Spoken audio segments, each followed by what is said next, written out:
Two brothers, despised by their community, vanish after a spectacular bank robbery and a fiery desert explosion. But did the flames consume their bodies or just their identity? Coastal Ridge, in the early 1990s, was defined by its relentless, blinding sunshine and the casual wealth of its residents. It was a place of polished brass plaques and manicured lawns, where the biggest crime was usually an unpaid parking ticket. The Bank of Oakhaven, a fortress of granite and mahogany on the main square, was the unchallenged symbol of this quiet prosperity. It was here that Elias and Caleb Vance were perpetual outsiders. The brothers, raised in the shadows of the town's elite, were known for their brooding silence and shared, deep-seated resentment. Elias, 32, the elder, was methodical and cool, his gaze rarely meeting anyone's. Caleb, 28, was the volatile one, his frustration a visible, sweating layer under his thin skin. They lived on the margins, doing odd jobs near the marina, often watching the town's affluent residents enjoy the life they felt perpetually locked out of.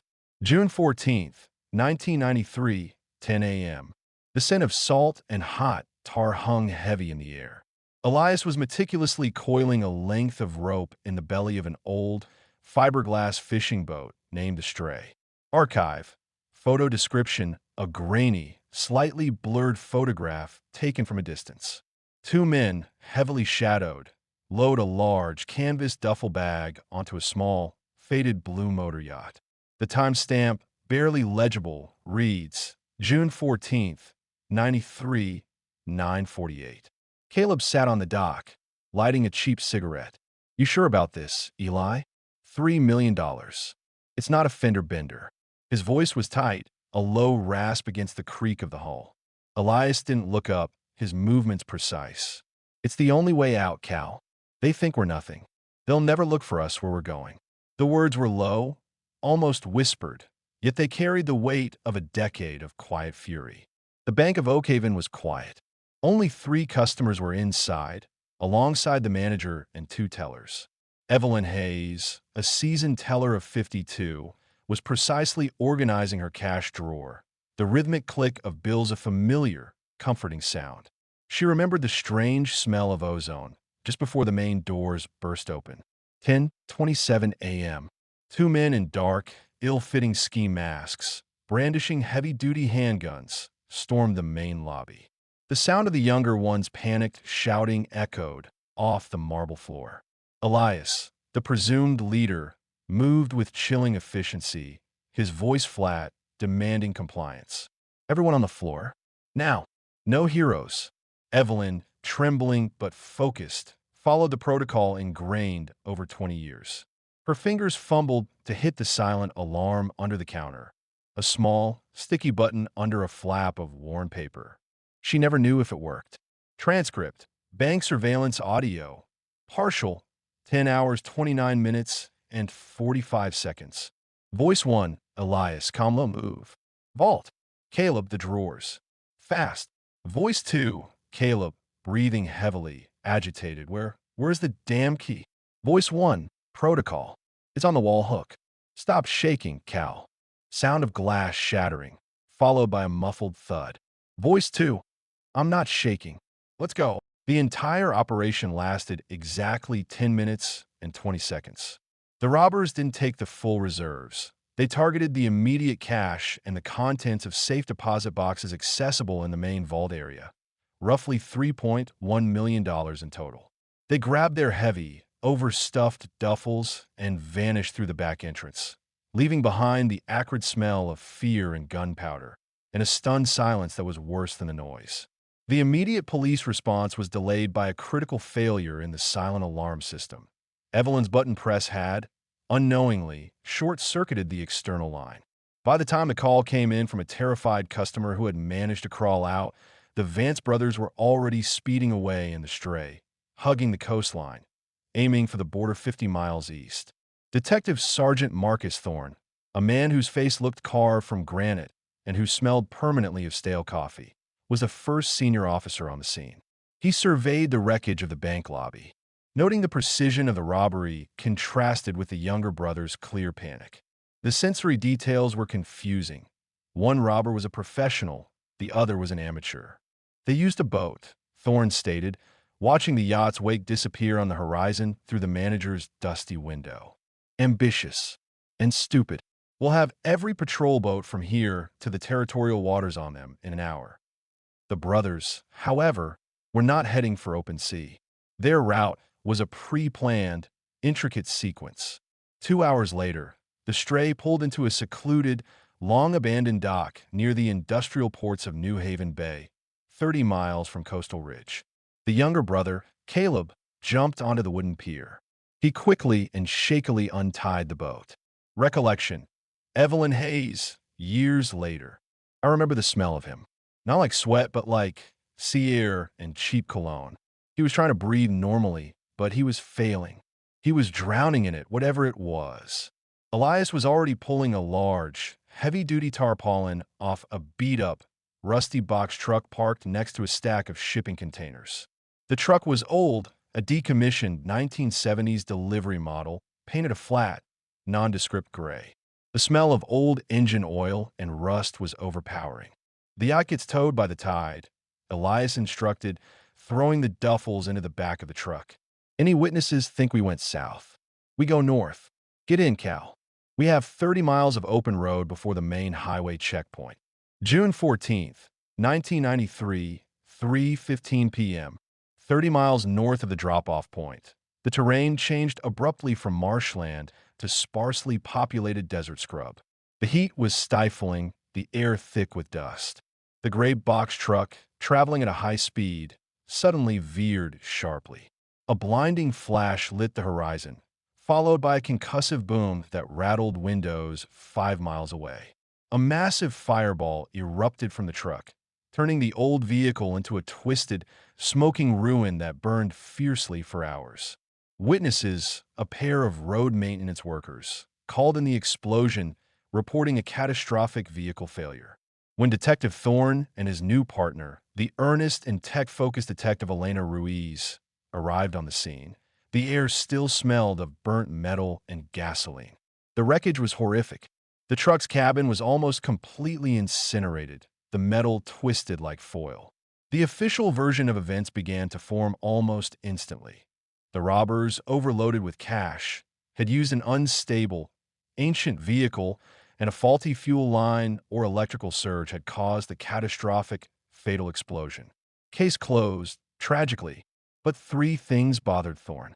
First, the intensity of the blast suggested more than just a gas tank explosion. Second, the 3 duffel bags that contained the $3.1 million were completely missing from the wreckage. No scorched remnants, no ashes. Third, despite the utter destruction of the cab, forensic teams were unable to locate any identifiable human remains beyond a few fragments, insufficient for DNA or dental records. Archive. Official Police Protocol Excerpt, June 15, 1993. Item 19. No complete human remains recovered. Small biological fragments present. Conclusion. Initial given the intensity of the thermal event, suggestive of an accelerant being present, and the proximity to the stolen vehicle, the 2 suspects, Elias and Caleb Vance, are presumed deceased. The missing currency remains unaccounted for, likely incinerated or carried off by the blast force. Case status: closed, pending recovery of the funds. The community of Coastal Ridge breathed a collective sigh of relief, though tinged with macabre curiosity. The Vances were gone. Justice, in their eyes, was delivered by fate, not law. The $3.1 million became an insurance write-off and a painful, persistent rumor. Detective Thorne never filed the case as fully solved. He looked at the presumed deceased tag with contempt. He knew the Vance brothers were capable of planning the robbery, but their sudden, fiery disappearance felt too neat, too cinematic to be true. He kept the file in a worn, brown box under his desk, checking it every few months, searching for the non-existent bodies. Young Detective Ruiz, meanwhile, was tasked with cleaning up the physical debris a week after the explosion. She cataloged the charred remnants, feeling the strange, abrasive grit of the desert dust on her gloves. She found a logical gap Thorne was looking for in a dusty paper bag containing the last, overlooked personal effects from the truck's glove compartment. Some cheap tissues, a broken pen, and a slip of thermal paper. Archive. Thermal receipt copy. Oakhaven Gas and Mart.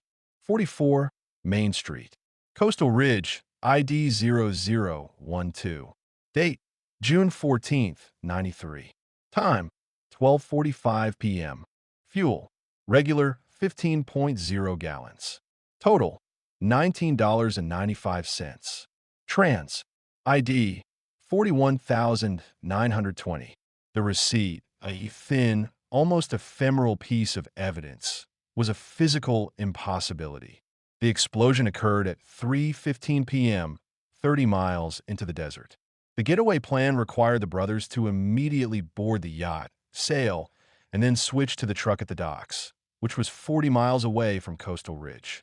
Yet, this receipt showed the truck was fueled at the Oakhaven Gas and Mart in Coastal Ridge 2 hours after the robbery and an hour before they had reached the desolate drop-off point where the stray was supposed to have delivered them. This meant the truck had either been driven out of Coastal Ridge, around the coast, and back into the town center for fuel, or most damningly, the brothers had never taken the yacht at all. The entire coastal route was a carefully constructed decoy. Thorne stared at the receipt, its dark print crisp against the white paper. The official version of events, a spontaneous failure of an old truck, was a lie. The explosion was premeditated, designed to be a cremation. But if they had stopped for gas, they were driving the truck into town. Why? The yacht was the decoy. The truck was the real first leg. And the bodies? They never went up in smoke. They simply walked away from the fabricated scene, $3 million richer, having successfully faked their own deaths. They drove right past the police barricades. Thorne murmured, a heavy, sinking realization settling in his chest. The yacht was a distraction. They were already long gone before we even searched the docks. He looked at the thermal paper, feeling the grainy residue on his thumb. This isn't a tragic accident, Elena. This is a cold-blooded vanishing act. But where did they go, and how did they trigger an explosion on a desert road 30 miles away without being the cab? The case, officially closed, had just been ripped open by a 15-cent receipt. If you're even slightly interested, subscribe because it's going to get even more interesting. You can't even imagine how the brothers remained in the shadows for 11 years. I won't keep you waiting any longer. Let's move on to the continuation. The thermal receipt, now laminated and placed inside a sterile, sealed evidence bag, was the single most dangerous object in the Coastal Ridge police station. It proved beyond a doubt that the tragedy of the Vance brothers was a brilliant performance. It was a truth Detective Sergeant Marcus Thorne kept close to his chest, the secret ticking away under the mounting pressure of his impending retirement. The official case file remained stamped closed, deceased suspects, while Thorne's brown box, filled with charred metal fragments and blurry archive photos, became the sole archive of the Vance discrepancy. They had $3 million, fresh identities, and 11 years. Thorne conceded to Detective Elena Ruiz in the cramped, dust-filled archive room in July 2004. The air conditioning unit wheezed, spreading the dry smell of decaying paper and old printer toner. They planned the whole damn thing to buy time. But how did they set off the bomb miles away, out of sight? Ruiz, now a 4-year veteran, represented the new era of forensics. She had spent 2 weeks meticulously scanning and enhancing every scrap of physical and photographic evidence from the 1993 explosion site. Her patience a stark contrast to Thorne's gruff urgency. Her focus was on the old, cheap security footage from a long-abandoned trucking yard 5 miles from the blast. The film, previously dismissed as static and unusable, required her to use advanced image processing software newly available to the department. She worked in near silence, the glow of the monitor illuminating her determined face. The crucial pivot came when she isolated the final frames of the truck footage just before the catastrophic detonation. The box truck, accelerating on the desolate highway, briefly passed under a high-angle security lens. Ruiz zoomed in on the undercarriage, carefully adjusting the contrast to cut through the film's heavy grain and digital noise.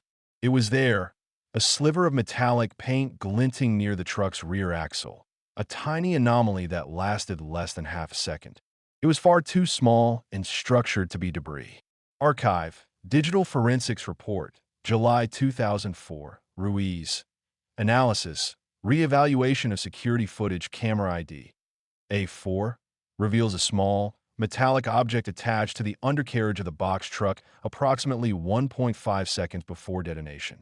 The object exhibits characteristics consistent with a cheap, commercially available radio-controlled timing switch, Model 700 series, used for hobbyist aircraft.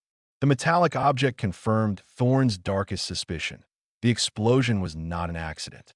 It was a remote-controlled demolition designed to incinerate the vehicle and any trace evidence, providing a theatrical end to their lives. The brothers had likely driven the truck to the desert spot, activated the timer, and then had a third, hidden getaway vehicle waiting nearby, perhaps in a dry wash or behind a low ridge. They escaped on foot, watching the fire from afar, their death providing them with an unchallenged head start. A simple RC switch, Thorne muttered, running a callous thumb over the paper report. The genius of it is how cheap it is. No paper trail, no fancy manufacturer, just a toy store item. The realization was heavy. The entire coastal yacht detour, the hurried stop for gas in the center of town, and the fiery wreck. It was all a meticulously choreographed stage show designed to give the Van Cess an untouchable 11-year lead. The technical breakthrough energized the detectives, but the case still lacked emotional focus. The Vance brothers were abstract shadows driven by a $3 million figure. Thorne knew that to find them, he had to understand why they chose this specific bank and this specific, vengeful method of exit. The human cost of the crime continued to plague the town. Evelyn Hayes, the seasoned teller, had been forced into early retirement by persistent anxiety and deep trauma. She became the constant, silent reminder of the town's vulnerability. Evelyn's daughter, Sarah Hayes, now a primary school teacher, agreed to meet Detective Ruiz in October 2004. They met in a small, quiet coffee shop outside Coastal Ridge, the aroma of fresh espresso and slightly burnt sugar filling the air. Sarah was reserved but held a core of quiet strength. She provided a crucial, long-forgotten detail. "It wasn't just the money," Sarah began, stirring her tea. "They knew my mother. They knew the bank manager, too. Elias dated his niece for a summer, years ago. They knew the cleaning schedules, the vault delivery days. They knew the quiet rhythms of the place." Then, Sarah revealed the deeper, more venomous layer of the Vance brothers' resentment. "My grandfather, he owned the small marina where the Van Cess worked. He was always hard on them, always critical. He foreclosed on their parents' old boat, the Wanderer, 5 years before the robbery. Elias never forgave him. The bank, Oakhaven, the money, it was all a symbol of the people who kicked them down." Ruiz felt a cold prickle of understanding. The theft wasn't merely financial. It was an act of profound, calculated psychological warfare against a community that had rejected them. They hadn't just stolen money. They had inflicted maximum trauma on the symbols of their resentment, including Evelyn, who represented the diligent, prosperous middle class. This malice explained the spectacular, staged death. It wasn't enough to escape. They had to perform a final dramatic screw-you to Coastal Ridge.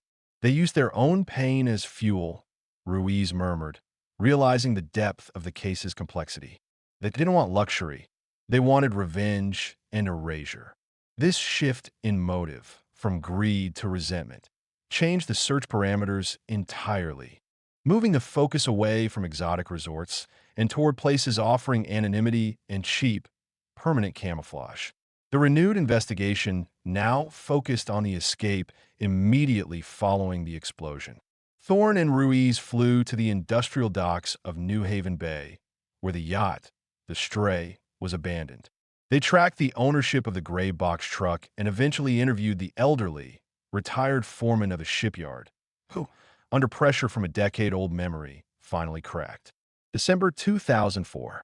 The foreman, an old man named Hector, remembered the Van Cess father, and he remembered Elias and Caleb showing up with the truck 2 weeks before the robbery.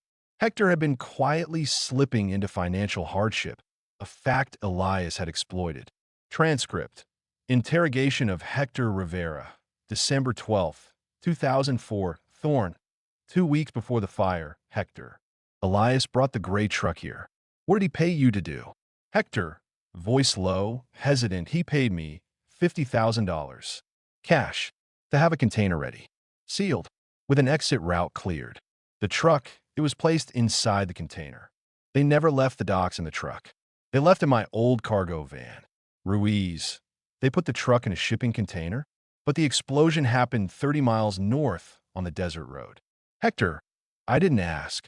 They said they needed it moved later. A delivery. I just gave them the keys to my rusty van. They used it to drive the truck out to the desert road, armed the bomb, and drove back. They parked the van at the bus station and took the bus south. They bought the remote switch from a pawn shop across the border. Hector's confession revealed the complex three-stage escape. Stage 1, yacht decoy. Stage 2, truck and container concealment. Stage 3, bombarm truck in desert via Hector's van. The sophistication was unsettling, but it highlighted a crucial fact. The money was already compromised. Elias had paid Hector $50,000 before the robbery, a down payment for the plan, meaning the brothers had been spending their loot before they even stole it. Ruiz then focused on the money transfer. The initial offshore deposit of $3.1 million in Swiss francs had been immediately divided. A startling $500,000 was transferred in a single lump sum to a different, untraceable account 2 months after the escape, a payment to an unknown facilitator, likely the person who provided them with forged identity papers and safe passage out of the country, likely the final leg of their escape. They are not living the good life, Marcus, Ruiz noted, pointing at the transfer record. They paid a massive toll just to become ghosts. They bought anonymity, not paradise. Our targets aren't vacationing. They're hiding, scared, and significantly poorer than we thought. This was twist 3. The corruption and the cost of vanishing meant the Van Cess had been set up to be perpetually poor shadows, spending most of their stolen funds to maintain the lie of their death. The case, however, went cold again. The facilitator's account was a dead end, a digital ghost that vanished immediately after the $500,000 transfer. Thorne had exhausted the paper trail. Ruiz, now applying a strategy gleaned from modern anti-terrorism investigations, decided to hunt for a pattern of small, repeated failure, not a massive financial transfer. She reasoned that 2 men who hated their old lives would try to replicate some small, familiar comfort in their new one. She searched international banking databases, made accessible through new anti-money laundering treaties, for any recurring, non-essential, small expenditure linked to the offshore accounts that still held the remaining Vance money. She searched for small, cheap luxuries they couldn't resist. January 2005. The search returned thousands of hits. Cable subscriptions, generic utility payments, and low-cost groceries. But one stood out, a recurring, monthly charge of $12.99 for a niche, long-defunct online gaming platform based in the coastal town of Port Alva, Terra Alta. The name of the billing account was generic, but the user handle, the gaming name itself, was a devastating piece of poetic irony. Old Stray, a direct reference to their getaway boat, the Stray. Twist 4 was the single, unshakable compulsion of Caleb Vance, the younger, less methodical brother, to connect with a small piece of his past life through a childish moniker.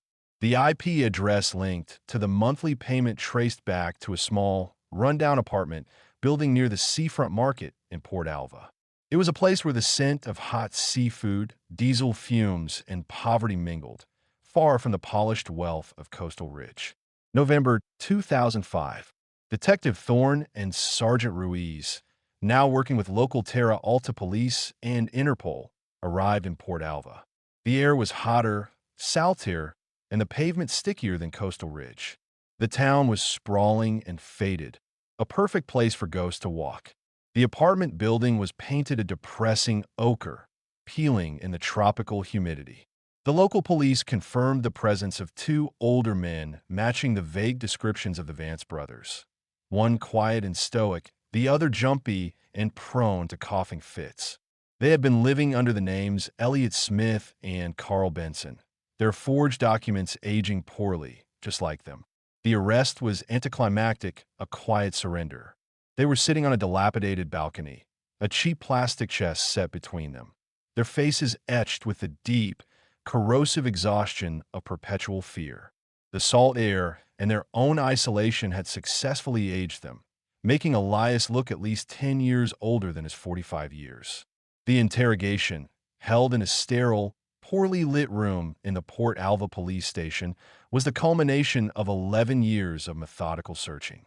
The Vance brothers, once united by rage, now seemed separated by an insurmountable wall of mutual resentment.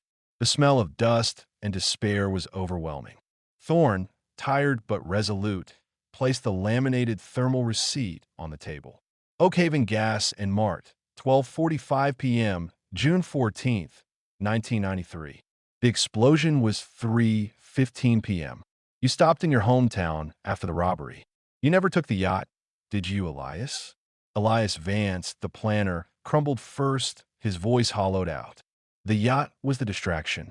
The explosion, that was the funeral.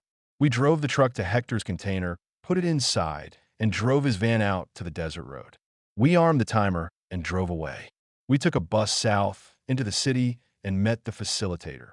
The timing was off, Thorne pressed, leaning in. You had 30 minutes of clean road before the main checkpoint.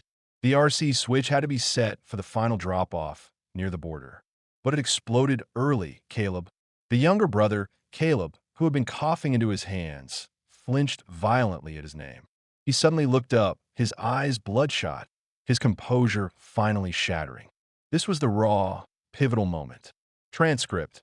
Interrogation Room 3, Port Alva Police Station, November 17th, 2005, Caleb Vance. A sudden emotional outburst, tears welling.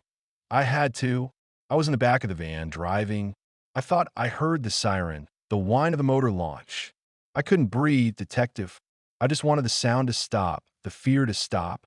I just wanted the whole damn thing to go away. Elias Vance. Coldly, without looking at his brother, he pushed the button 30 miles too early. He detonated the truck while we were still within range. That's why he's limping now. A piece of shrapnel found his foot. He ruined the clean break. The premature blast was the definitive, painful split between the brothers. Their shared crime had not brought them freedom, but 11 years of toxic proximity and mutual blame.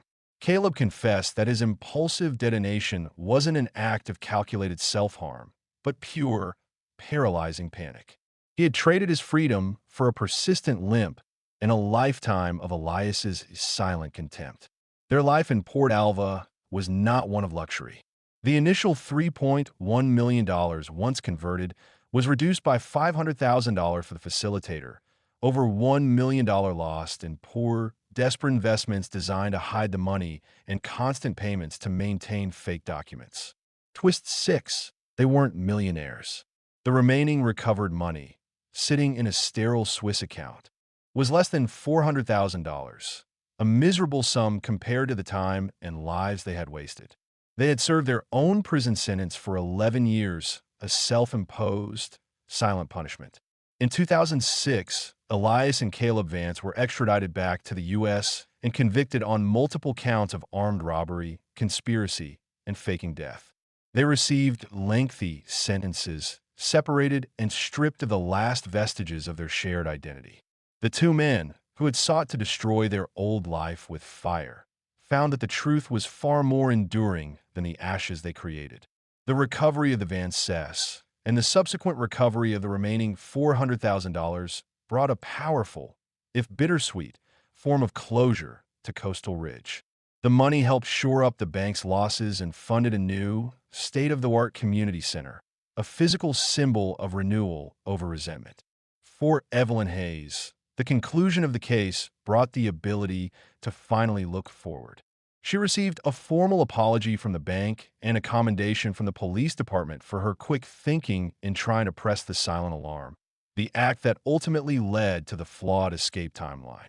Evelyn, though forever marked by the robbery, slowly began to rebuild her peace.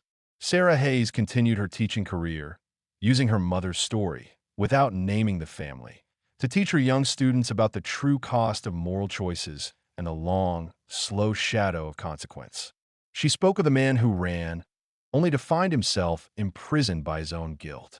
Detective Sergeant Marcus Thorne retired 6 months after the Van Cess were convicted, finally feeling the heavy weight lift from his shoulders. He passed on a now-framed thermal receipt, encased in its evidence bag, to Detective Ruiz, telling her, "Never trust the story you're given, Elena. Always trust the paper trail. The truth isn't usually the fire, it's the receipt." Elena Ruiz, promoted to sergeant, often recounted the story to new recruits, emphasizing that the biggest secrets are often hidden in the smallest, most mundane details. The Vance brothers had sought to burn their past, their revenge, and their identities, but a 15-cent gas receipt and a $12 a month online gaming subscription ensured that the truth survived the fire, waiting patiently for justice. What do you think? Was the 11-year sentence of hiding and regret a greater punishment than the prison term itself?